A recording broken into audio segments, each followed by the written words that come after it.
de dire oui, merci Jésus de m'envoyer. Je ne suis pas plus là d'abord, parce que je trouve ça niais. Mais une certaine sérénité, mais qui s'acquiert dans le temps, dans la prière, le rôle de l'esprit, etc., etc., etc., etc.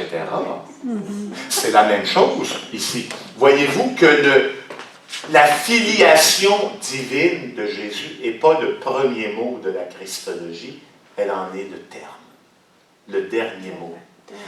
Et j'aimerais aussi, moi c'est ça ma beauté de l'affaire, c'est que je finis à peu près 14 fois avant de me faire marier.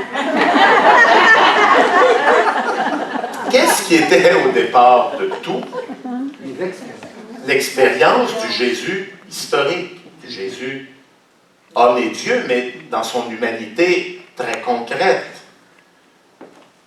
Est-ce que ce principe-là est encore valable aujourd'hui? Je dirais plus que jamais. Plus que jamais. Connaître l'humanité de Jésus. Refaire l'itinéraire, à notre mesure, l'itinéraire des apôtres. Et comment le faire? Notamment, plein de moyens. Il y a plein de moyens. Mais là, vous comprendrez que je prêche pour ma paroisse, c'est le professeur d'Écriture sainte qui parle. Combien de temps par semaine consacrons-nous à la lecture de l'Évangile? Comme me dit Clémence, maman ne veut pas le savoir. Dans le sens que je souhaite. Mais je pense qu'on a un effort à faire. Et de lire, puis vous avez remarqué, j'y suis revenu passablement souvent dans cet entretien tout simple, de dire, c'est que l'Évangile, on l'a tellement lu et ou entendu, qu'on a l'impression, ah oui, mais je connais ça. Ah oui, mais je connais ça. Ah oui, mais je connais ça. Mais de prendre, vous avez déjà entendu l'expression, la Lectio Divina? La Lectio Divina. Un temps de méditation à partir de l'Évangile, où on essaie, autant que faire se peut, de relire ce texte avec des yeux neufs, avec des oreilles neuves, comme si on ne l'avait jamais entendu, pour en redécouvrir toute la fraîcheur. Le propre de la parole de Dieu, c'est ce qui fait son éternité, entre guillemets, c'est pas juste qu'elle est de Dieu, c'est que étant de Dieu, elle est toujours actuelle. Oui. Toujours, toujours actuelle. C'est jamais, autrement, elle deviendrait une parole morte. Il y a toujours quelque chose qu'on n'a pas compris. Toujours quelque chose qu'on n'a pas compris, qu'on n'a pas vu, qui va nous interpeller dans ce qu'on a.